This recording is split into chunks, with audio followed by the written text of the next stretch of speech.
জঙ্গল সলিমপুরের র্যাব কর্মকর্তা নিহতের ঘটনায় গ্রেপ্তার হয়নি কেউ। শিগগিরই অভিযান। 18 মাসে উদ্ধার হয়নি নরসিংদীর কারাগার থেকে লুটের 27টি অস্ত্র। প্রার্থিতা ফিরে পেতে হাসনাদের প্রতিদ্বন্দ্বী বিএনপির মঞ্জুরুলের রিটের শুনানি কাল। 9 জেলায় 44 জনের মনোনয়ন প্রত্যাহার, বেশিরভাগই জোটের কারণে। সিলেট থেকে নির্বাচনী প্রচারণা শুরু করতে যাচ্ছেন বিএনপির চেয়ারম্যান তারেক রহমান। উচ্ছ্বসিত নেতাকর্মীরা। আইন শৃঙ্খলা বাহিনীর প্রস্তুতি সহ গোয়েন্দা নজরদারি বৃদ্ধি।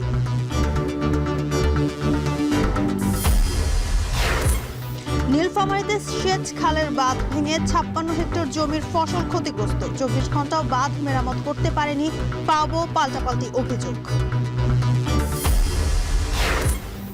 কক্সবাজারের উখিয়ায় রোহিঙ্গা ক্যাম্পে আগুনের কারণ জানা যায়নি। পুরো ছাই স্কুল, মাদ্রাসা, মক্তব সহ 450 ঘর। ঘটনাস্থল পরিদর্শন প্রশাসনের।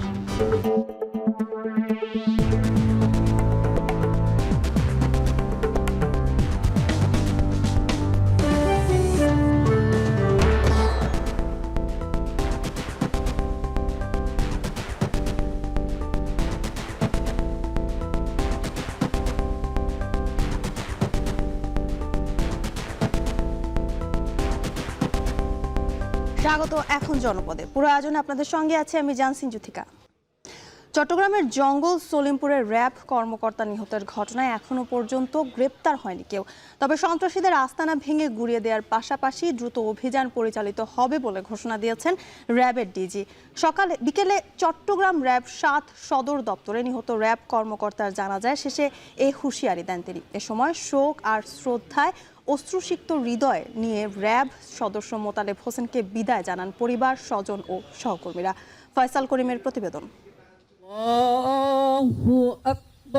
নীরব শোকাস্তব্ধ সারি, পতাকা মোড়ানো কফিন, বাতাস ভারী হয়েছে সহকর্মী ও স্বজনদের বুক ফাটা আহাজারিতে। চিরবিদায় জানানো হচ্ছে র্যাব কর্মকর্তা মোতালেব হোসেন ভূঁইয়াকে।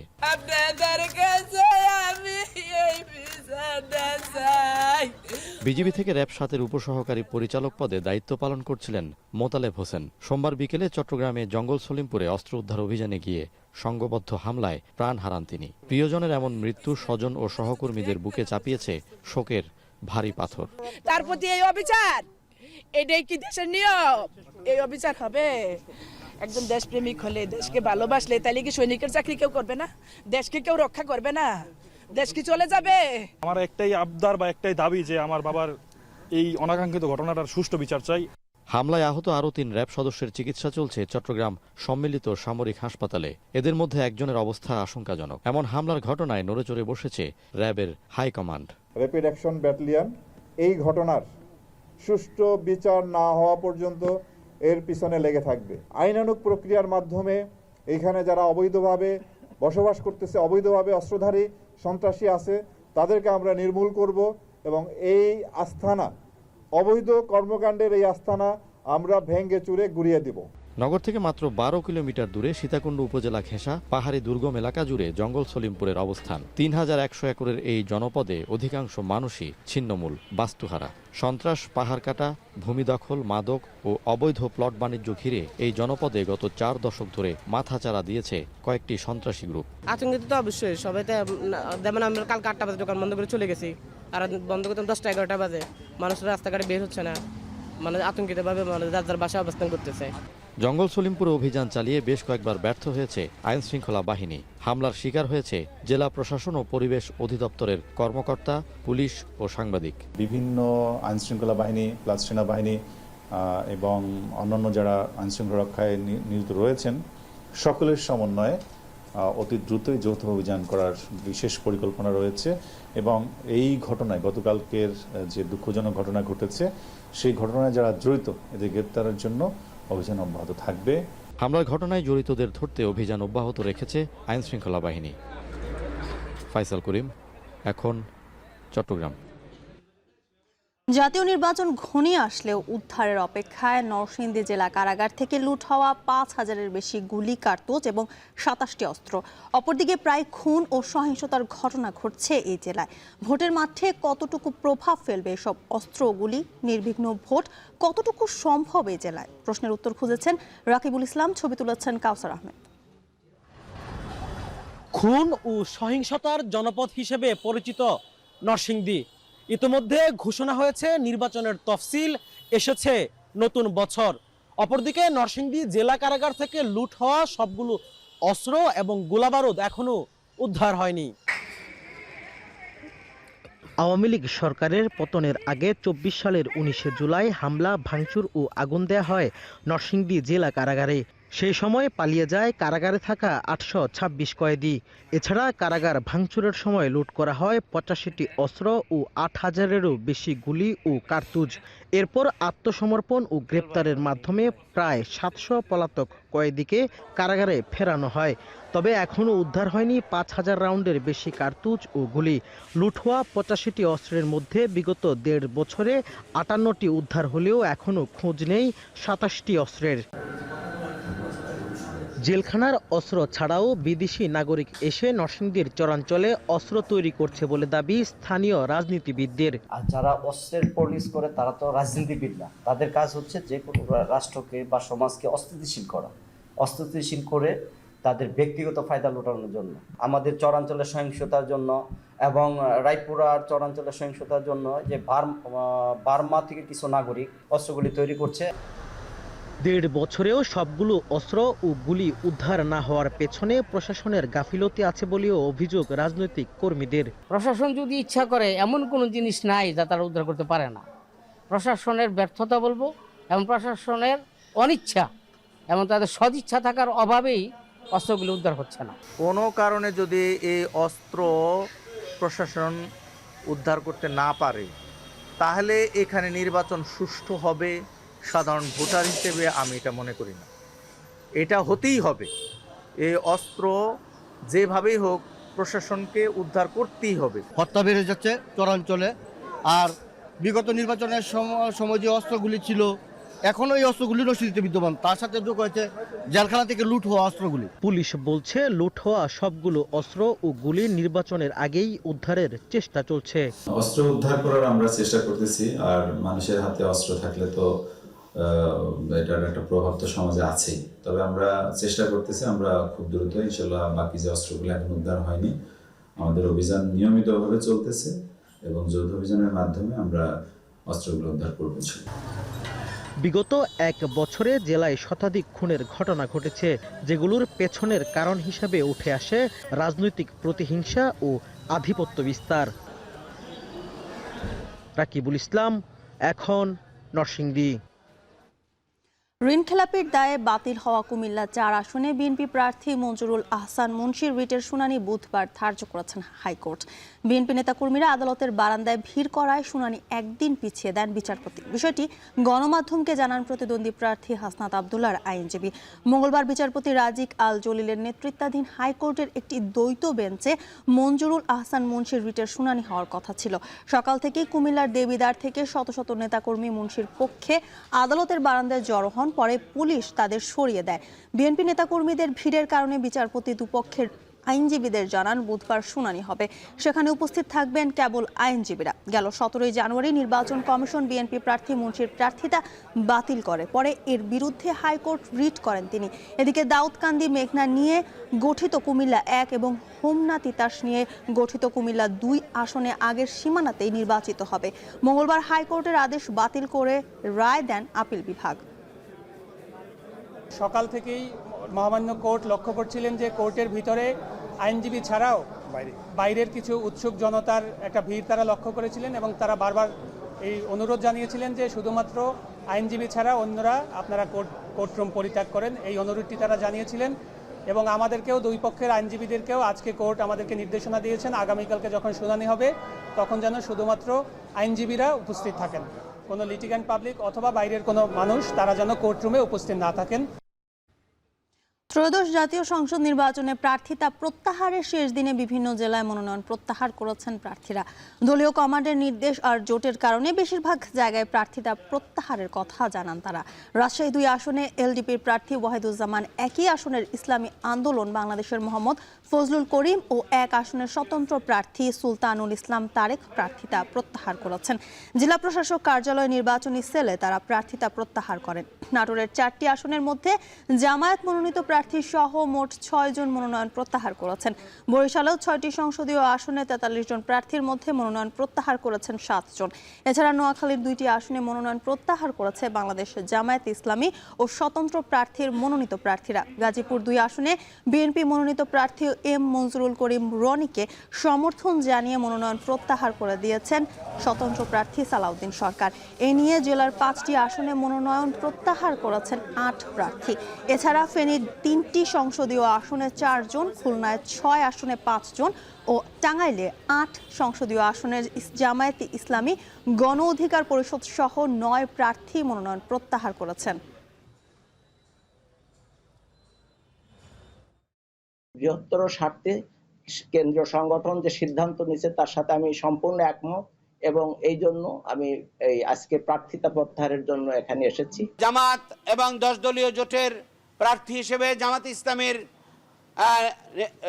সিদ্ধান্ত ক্রমে আমরা চরমনায়ের সমর্থনে আমরা এই আসন আজকে প্রত্যাহার করে নিলাম।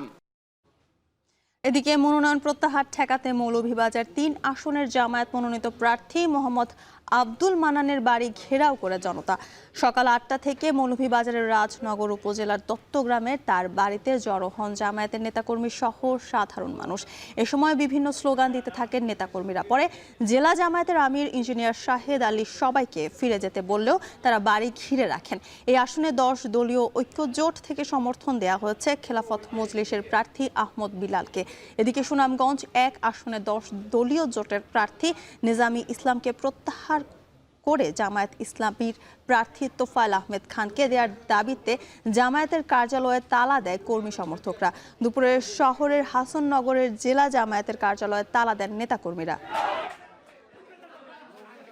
আমরা যুব সমাজ পরিবর্তন চাই। মন্নান সাহেবের মতো সৎ এবং যোগ্য প্রার্থী আমরা আর চকুত লাগে না।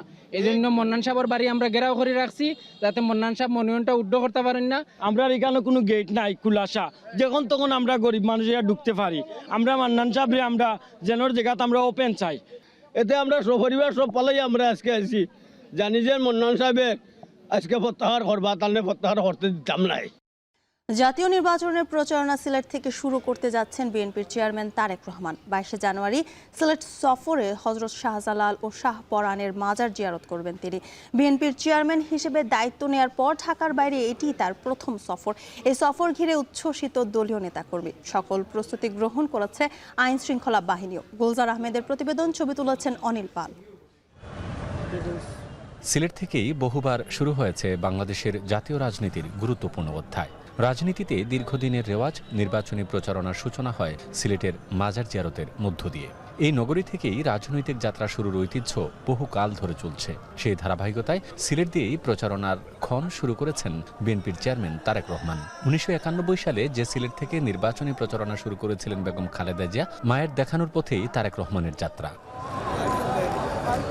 21 জানুয়ারি রাতে বিমানযোগে সিলেটে পৌঁছানোর কথা রয়েছে তারেক রহমানের। পরদিন 22 জানুয়ারি হযরত শাহজালাল ও হযরত শাহপরান রাহমাতুল্লাহি আলাইহের মাজার জিয়ারত শেষে সকাল 10টায় সিলেটের চৌহাট্টা এলাকার আলিয়া মাদ্রাসা মাঠে নির্বাচনী জনসভায় যোগ দেবেন তিনি। এই সিলেটের সমাবেশে সুনামগঞ্জের জেলার নেতৃবৃন্দরা বা ওই অঞ্চলের যারা দলের প্রার্থী হয়েছেন তারাও যোগ দিবেন। আমাদের সিলেটেরও 6টি সংসদীয় আসনের যিনারা দানের শীষের প্রার্থী বা জোটের প্রার্থী আছেন যোগ দিবেন। তো সুতরাং আমরা একটি আনন্দ পরিবেশে আমরা এই সমাবেশটি সফল করতে চাই। বৃহৎ রাজনৈতিক দলের কর্ণধার আমাদের দলের চেয়ারম্যান জনাব তারেক রহমান, আমরা সিলেটি হিসাবে আমরা খুব গর্ব করি, কারণ উনি নিজের থেকেই বলেছেন উনি হাফ সিলেটি। আমাদের সাধারণ মানুষের মধ্যেও কিন্তু একটা বাড়তি উত্তেজনা এবং আনন্দ আছে। আমাদের তারেক রহমানের সিলেট আগমন ঘিরে জেলার সর্বত্র সর্বোচ্চ সতর্ক অবস্থান নিয়েছে পুলিশ। পাশাপাশি জোরদার করা হয়েছে গোয়েন্দা নজরদারিও। সমাবেশ সফল করতে ঐক্যবদ্ধ সিলেট বিএনপির নেতাকর্মীরা। আমরা আশাবাদী স্মরণকালের বৃহত্তম জনসমাবেশটি সিলেট আলিয়া মাদ্রাসা মাঠে অনুষ্ঠিত হবে, যেটি সভাটি শুরু করব আমরা সকাল 10টায়। আমাদের সিলেট জেলাতে বিশেষ করে হলো বিশ্বনাথ থানা এবং হলো ফেঞ্চুগঞ্জ থানায় উনি হয়তো বা পথসভা করতে পারেন, এরকমই আমরা সংবাদ পেয়েছি। এই বিষয়ে আমরা অলরেডি নজরদারি বৃদ্ধি করেছি এবং আমাদের গোয়েন্দা তথ্য সংগ্রহ করছে যাতে ওনার ভ্রমণকালীন সময় যাতে কোনো ধরনের আইনশৃঙ্খলা পরিস্থিতি অবনতি না ঘটে। তারেক রহমানের সিলেট সফর ঘিরে রাজনৈতিক অঙ্গনে যেমন উত্তাপ, তেমনি সাধারণ মানুষের মধ্যে রয়েছে কৌতূহল ও প্রত্যাশা।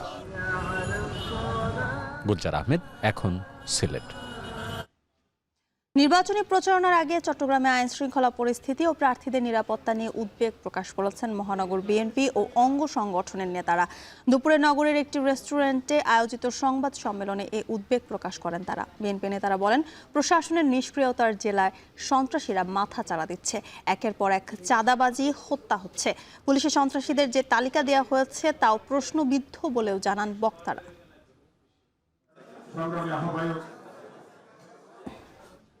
নির্বাচন কমিশনের নানা আচরণে তাদের নিরপেক্ষতা নিয়ে প্রশ্ন উঠেছে বলে মন্তব্য করেছেন বিএনপির সিনিয়র যুগ্ম মহাসচিব রুহুল কবির রিজভী।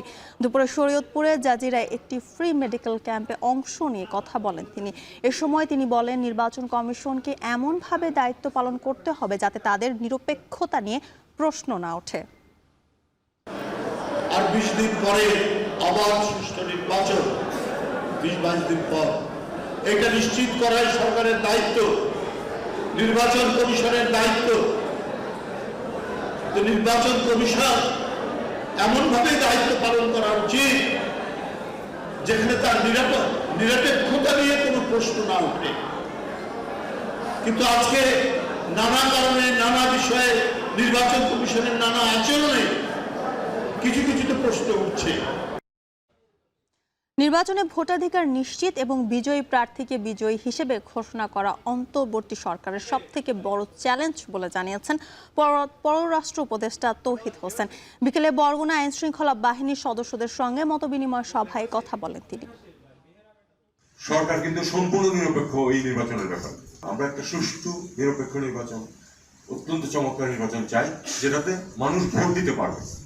1, 2, তার ভোট সঠিকভাবে গণনা হবে, এবং 3, সেই সঠিক গণনার পরে যিনি বেশি ভোট পাবেন তিনি নির্বাচিত বলে ঘোষিত হবেন। নতুন ভোটাররা প্রথমবার সংসদ সদস্য নির্বাচনের পাশাপাশি রাষ্ট্রের চরিত্র বদলে দেওয়ার সুযোগ পেয়েছে বলে জানিয়েছেন মুক্তিযুদ্ধ বিষয়ক মন্ত্রণালয় এবং দুর্যোগ ব্যবস্থাপনা ও ত্রাণ মন্ত্রণালয়ের উপদেষ্টা ফারুকী আজম। সকালে বগুড়ায় এক উঠান বৈঠকে কথা বলেন তিনি।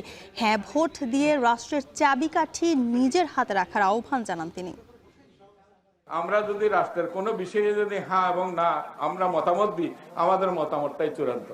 এটা এই জন্য বলা হয়েছে রাষ্ট্রের চাবিকাঠি আমাদের হাতে। এখন রাষ্ট্রের চাবিকাঠি হাতে নেওয়ার মতো এই সুযোগ যেন আমরা হেলায় না হারাই। আমরা সবাই মিলিতভাবে হ্যাঁ দিয়ে জয়যুক্ত করে আমরা করি। 12 ফেব্রুয়ারি জাতীয় সংসদ নির্বাচন নিয়ে কোনো অনিশ্চয়তা নেই বলে জানিয়েছেন তথ্য ও সম্প্রচার মন্ত্রণালয়ের উপদেষ্টা সৈয়দা রিজওয়ানা হাসান।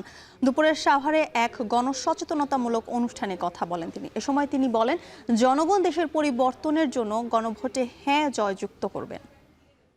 আজকে পিছনে এমন কিছু প্রজন্ম আছে যেই প্রজন্মের কেউ হয়তো এই প্রথমবার ভোট দেবে, অনেকেই ভোট দেবে না।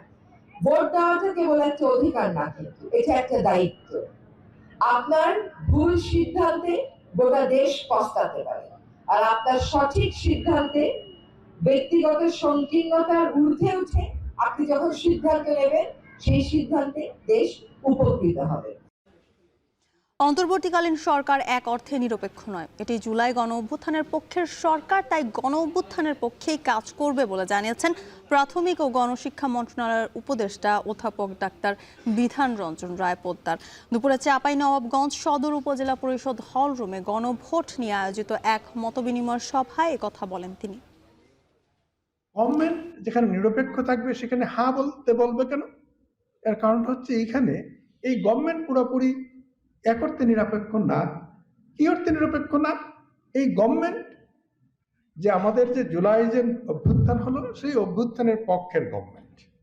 সুতরাং গভর্নমেন্ট জুলাইয়ের যে গণ আকাঙ্ক্ষার প্রতিফলন ঘটলো সেটার পক্ষেই বলবে, এটাই তার কাজ। সেই অর্থে এটা পক্ষপাতহীন না, পক্ষপাত, সেজন্য আমরা হ্যাঁ বলছি।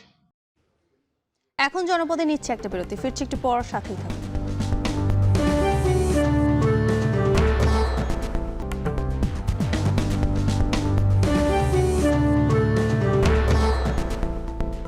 বিরতির পর ফিরে এলাম, আপনারা দেখছেন এখন জনপদ।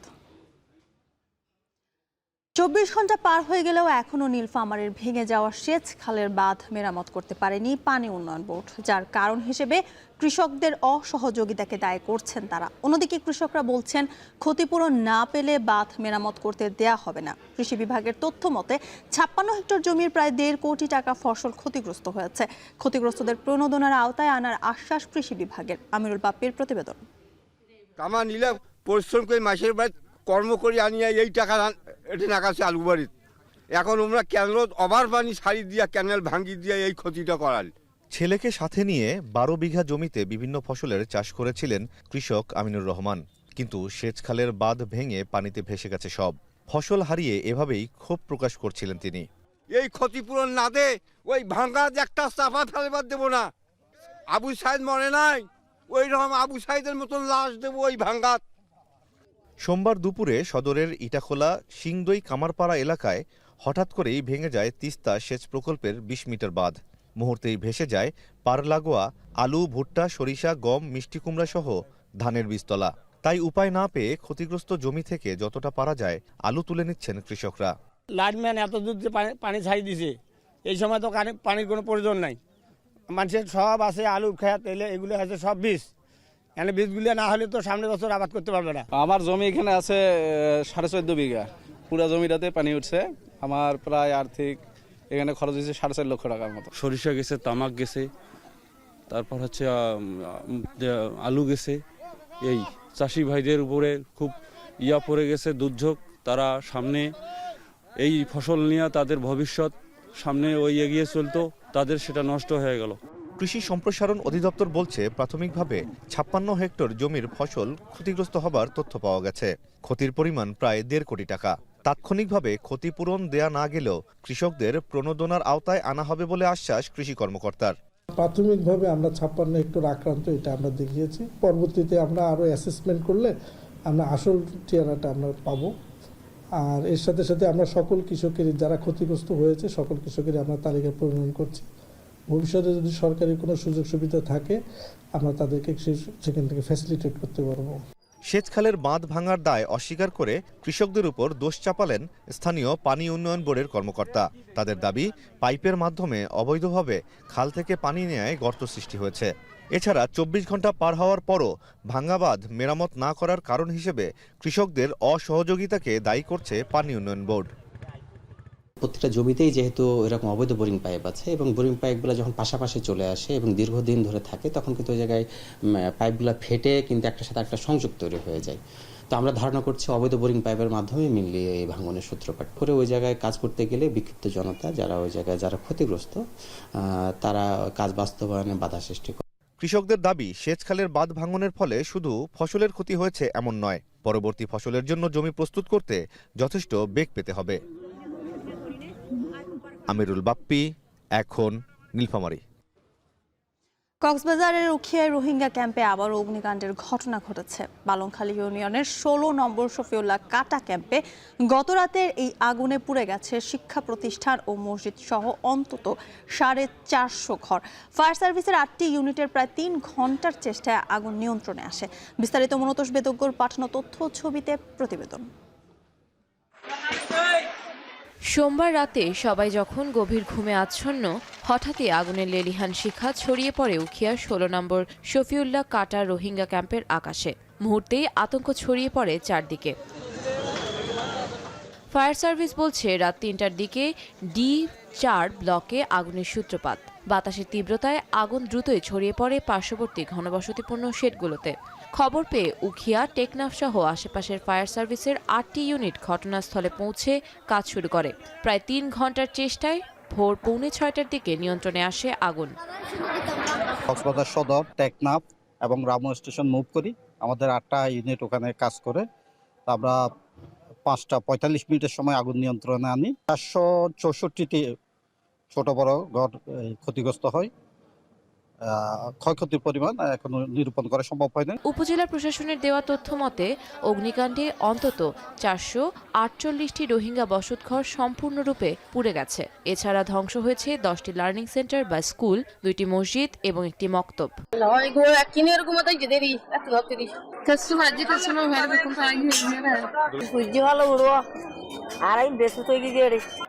ঘটনাস্থল পরিদর্শন করে উপজেলা প্রশাসন জানিয়েছে ক্ষতিগ্রস্তদের সহায়তা এবং ক্ষয়ক্ষতির তালিকা চূড়ান্ত করতে কাজ চলছে। তবে বারবার কেন ক্যাম্পে আগুন লাগছে তা নিয়ে উদ্বিগ্ন বাসিন্দারা। আনুমানিক 438টা ঘর, 10টা স্কুল, 2টা মসজিদ, একটা মুক্ত পুরা গেছে। এখনো পর্যন্ত এটুকু, আরো ক্ষয়ক্ষতির বিস্তারিত আরো পরে জানা যাবে। আসছে ক্ষয়ক্ষতির গত 25 ও 26 ডিসেম্বরেও উখিয়ার আরেকটি ক্যাম্পে অগ্নিকাণ্ডের ঘটনা ঘটে। একের পর এক এমন অগ্নিকাণ্ড নাশকতা কিনা তা খতিয়ে দেখার দাবি সংশ্লিষ্টদের। এখন কক্সবাজার। শাকসু নির্বাচন স্থগিতাদেশ প্রত্যাহারের দাবিতে বিশ্ববিদ্যালয়ের প্রশাসনিক ভবনের সামনে দ্বিতীয় দিনের মতো বিক্ষোভ করেছে বিভিন্ন প্যানেলের প্রার্থীরা। সকাল থেকে গোল চত্বরে অবস্থান কর্মসূচি থাকলেও বেলা 12টায় বিশ্ববিদ্যালয়ের প্রশাসনিক ভবনের অবস্থান নিয়ে বিক্ষোভ শুরু করেন তারা। এ সময় শাকসু নির্বাচনের দাবিতে তারা বিভিন্ন স্লোগান দেন। পরে শিবির সমর্থিত ভিপি পদপ্রার্থী দেলওয়ার হোসেন শিশির অভিযোগ করেন, বিএনপি সর্বশক্তি দিয়ে শাকসু নির্বাচন বানচালের চেষ্টা করছে। তার স্বতন্ত্র জিএস প্রার্থী পলাশ বখতিয়ার বলেন, নির্বাচন না হলে পুরো বাংলাদেশের শিক্ষার্থীরা এর জবাব দেবে। এদিকে শাকসু নির্বাচনের জন্য আইনি লড়াই চালিয়ে যাওয়ার ঘোষণা দিয়েছেন বিশ্ববিদ্যালয় প্রশাসন। এর আগে সোমবার সকাল থেকে মধ্যরাত পর্যন্ত আন্দোলনে উত্তাল ছিল ক্যাম্পাস। সড়ক অবরোধ, প্রশাসনিক ভবনের তালা এবং ভিসি, প্রো-ভিসি ও রেজিস্ট্রারকে অবরুদ্ধ করার ঘটনাও ঘটে। রাতে প্রশাসনের আশ্বাসে আন্দোলন সাময়িক স্থগিত করেন শিক্ষার্থীরা। একটা দলের পুরা হাইকমান্ড পর্যন্ত এই ছোট্ট পেরিফেরিতে আমাদের এই নির্বাচন বন্ধের জন্য কাজ করছে। তো স্বাভাবিকভাবেই তাদের বিশাল আইনজীবী প্যানেল, বিশাল শক্ত শক্ত আইনজীবী এরা থাকার কারণে তারা সহজে এটাকে প্রভাবিত করতে পারছেন। সেই জায়গায় আমরা শিক্ষার্থীরা আমাদের আসলে আমাদের বিশ্ববিদ্যালয় প্রশাসন ছাড়া আমাদের কেউ নাই। বিশ্ববিদ্যালয় প্রশাসন কিংবা আমাদের বিশ্ববিদ্যালয়ের শিক্ষার্থীদের জায়গা থেকে আমাদের যে লড়াই করার পেরিফেরিটা সেটা অবশ্যই ছোট। একটি রাজনৈতিক দল যখন তার সমগ্র শক্তি দিয়ে আমাদের বিরুদ্ধে এবং আমাদের ছাত্র সংসদ নির্বাচনকে আটকানোর জন্য কাজ করে, তখন আসলে আমাদের লড়াইটা আরো বড় শক্তির জন্য হয়। চেম্বার জজ আদালতে এটা আবেদন করা হয়েছে এবং রিকোয়েস্ট করা হচ্ছে যে ওনারা যদি রেগুলার কোর্টে না দিয়ে আমাদেরটা যদি বিশেষ ওনার চেম্বার জজ আদালতে রায় দেয় আর কি, এটা চেষ্টা করা হচ্ছে। শাহজালাল বিজ্ঞান ও প্রযুক্তি বিশ্ববিদ্যালয় কেন্দ্রীয় ছাত্র সংসদ শাকসু নির্বাচন আদালতের আদেশে স্থগিত হওয়ার ঘটনার প্রতিবাদে দ্রুত সময়ের মধ্যে নির্বাচনের দাবিতে মানববন্ধন করেছে বাংলাদেশ ইসলামী ছাত্র শিবির রাজশাহী বিশ্ববিদ্যালয় শাখা। সকালে বিশ্ববিদ্যালয়ের প্যারিস রোডে এ মানববন্ধন অনুষ্ঠিত হয়। মানববন্ধনে বক্তারা জানান, শাহজালাল বিজ্ঞান ও প্রযুক্তি বিশ্ববিদ্যালয় কেন্দ্রীয় ছাত্র সংসদ নির্বাচন একটি দলের কারণে স্থগিত হয়েছে। ডাকসু, রাকসু, যোগসু সহ 5টি ছাত্র সংসদ নির্বাচনে ভরাডুবির কারণে নির্বাচনে অংশ নিতে তারা ভয় পায় বলে জানান তারা। এছাড়া শাকসু নির্বাচন স্থগিত করে শিক্ষার্থীদের গণতান্ত্রিক অধিকার হরণ করা হয়েছে বলে অভিযোগ করেন তারা।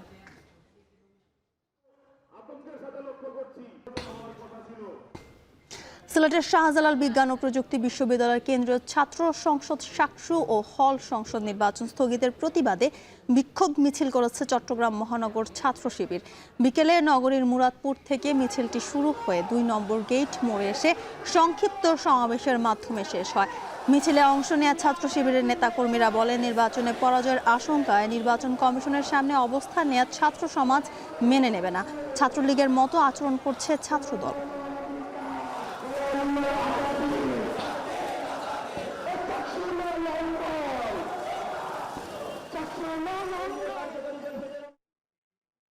এখন জনপদে নিচ্ছে আরেকটা বিরতি, সাথেই থাকুন।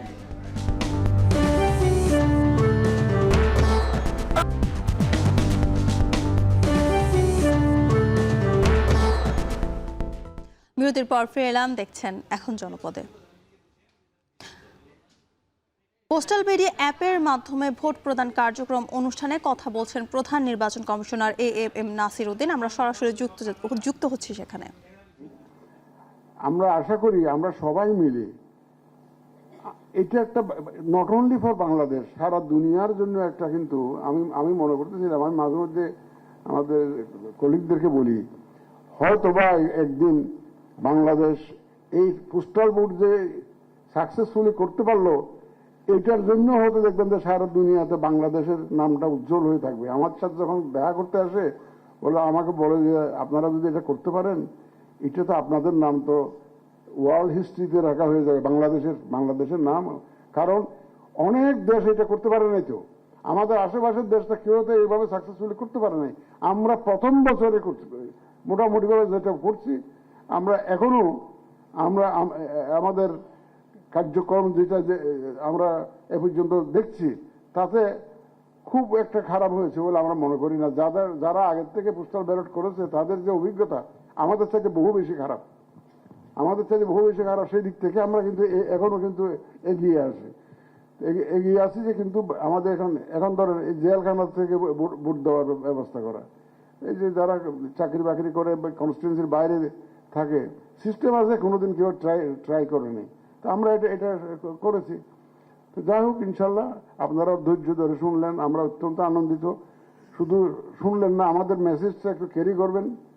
যদি কোথাও ভুল বুঝাবুঝি হয়, কেউ যদি কনফিউজ থাকে, তো আপনারা একটু ক্লিয়ারিফিকেশনটা দিবেন আমাদের পক্ষ হয়ে। B hour ambassadors please. ওই যে যারা আমাদের মিডল ইস্টে যেমন আছেন, আমাদের হাই কমিশনাররা, ডিপ্লোমেটরা আছেন, আপনারা যারা প্রেসে আছেন তারা আমাদের অ্যাম্বাসেডারের মতো কাজ করবেন, যাতে পোস্টাল ব্যালটটাকে আমরা এক্সপাট্রিয়েট ভোটিংটাকে আমরা যে একটা ইনিশিয়েটিভ যে নিয়েছি ওইটাকে এটা সাকসেসফুলি করতে পারি, সেটা আপনারা একটু আমাদের সহযোগিতা করবেন। তো অনেক ঢাকা চট্টগ্রাম মহাসড়কের নারায়ণগঞ্জের সাইনবোর্ড এলাকায় অবৈধ স্থাপনা উচ্ছেদে অভিযান চালিয়েছে সড়ক ও জনপথ বিভাগ। মঙ্গলবার বেলা 10টা থেকে শুরু হয় এই অভিযান। হাইওয়ে পুলিশ জানায়, ঢাকা চট্টগ্রাম মহাসড়কের বিভিন্ন জায়গায় অবৈধ স্থাপনা রয়েছে, যাতে যানজটের পাশাপাশি প্রায় ঘটে দুর্ঘটনা। এর প্রেক্ষাপটে সকাল 10টা থেকে মহাসড়কের সাইনবোর্ড এলাকার শুরু হয় অভিযান। সে সময় বিভিন্ন পরিবহন কাউন্টার, গ্যারেজ, তুলার গোডাউনে উচ্ছেদ অভিযান পরিচালিত হয়। কয়েক ঘন্টা ব্যাপী চলা এই অভিযানে উচ্ছেদ করা হয় প্রায় 1/2 অবৈধ স্থাপনা। সড়কের শৃঙ্খলা ও যানজট নিরসনের অভিযান নিয়মিত পরিচালিত হবে বলে জানায় পুলিশ।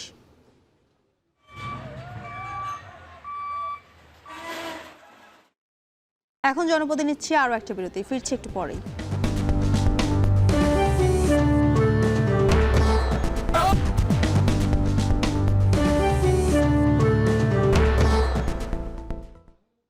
বিরতির পর ফিরে এলাম, দেখছেন এখন জনপদে। আপনাদের সঙ্গে আছি আমি জানসিন জ্যোতিকা। চট্টগ্রামের সীতাকুণ্ডে মাইক্রোবাস ও দুটি ট্রাকের ত্রিমুখী সংঘর্ষে একজন নিহত হয়েছেন। দুর্ঘটনার ফলে মহাসড়কে প্রায় 1 ঘন্টা যান চলাচল বন্ধ ছিল। মঙ্গলবার রাত আনুমানিক 1:40 সীতাকুণ্ডের চারালকান্দি এলাকায় পিএইচপি গেটের সামনে এ দুর্ঘটনা ঘটে। প্রত্যক্ষদর্শীরা জানায়, লোহার বড় বোঝাই একটি ট্রাক ইউটার্ন নেওয়ার সময় নিয়ন্ত্রণ হারিয়ে একটি ট্রেইলার ও একটি হাইচ গাড়ির সাথে সংঘর্ষ হয়। এতে ঘটনাস্থলে ট্রাক চালকের মৃত্যু হয়। পরে পুলিশ মরদেহ উদ্ধার করে চট্টগ্রাম মেডিকেল কলেজ হাসপাতালের মর্গে পাঠায়। দুর্ঘটনা কবলিত যানবাহনগুলো থানায় নিয়ে যাওয়া হয়েছে এবং আইনগত প্রক্রিয়া চলমান রয়েছে বলে জানায় পুলিশ।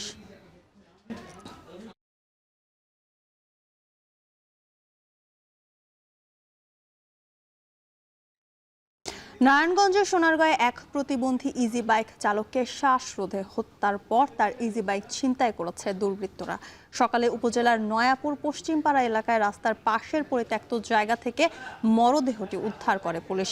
নিহত ইজি বাইক চালকের নাম সোহেল, তিনি সোনারগাঁও এলাকার বাসিন্দা ছিলেন। নিহতের পরিবার জানায়, সোমবার দুপুরে ইজি বাইক নিয়ে বাড়ি থেকে বের হয় সোহেল। রাতে বাড়ি ফেরেননি তিনি। পরে সকালে স্থানীয়রা তার মরদেহ মুখে কষ্টে পেঁচানো অবস্থায় পশ্চিমপাড়া এলাকার রাস্তার পাশে পড়ে থাকতে দেখেন। খবর পেয়ে মরদেহ উদ্ধার করে পুলিশ। ইজি বাইক ছিনতাইয়ের উদ্দেশ্যেই তাকে হত্যা করা হয়েছে বলে প্রাথমিক ধারণা পুলিশের। হত্যার সাথে জড়িতদের শনাক্ত করে গ্রেপ্তারে অভিযান শুরু করেছে পুলিশ।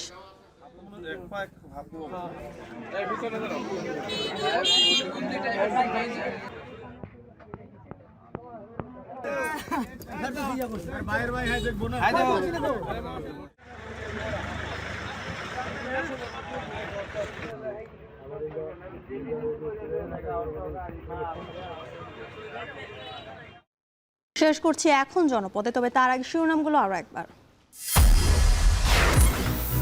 জঙ্গল সলিমপুরের র্যাব কর্মকর্তা নিহতের ঘটনায় গ্রেপ্তার হয়নি কেউ, শিগগিরই অভিযান। 18 মাসে উদ্ধার হয়নি নরসিংদী কারাগার থেকে লুটের 27টি অস্ত্র।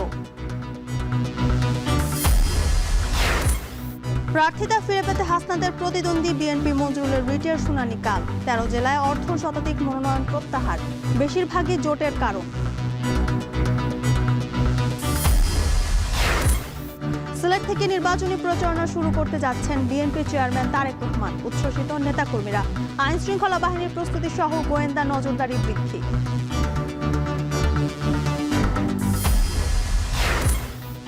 নীলফামারীতে সেচ খালের বাঁধ ভেঙে 56 হেক্টর জমির ফসল ক্ষতিগ্রস্ত। 24 ঘন্টাও বাঁধ মেরামত করতে পারেনি পাওবো, পাল্টাপাল্টি অভিযোগ।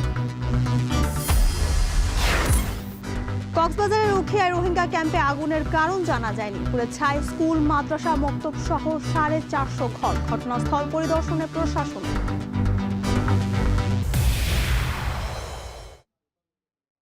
শেষ করছি এখন জনপদে। এখন টেলিভিশন ওয়েবসাইটে দেখতে ভিজিট করুন এখন.tv। এছাড়া ফেসবুকে দেখতে ভিজিট করুন facebook.com/tv.এখন এবং ইউটিউবে দেখতে ভিজিট করুন youtube.com/c/echontv।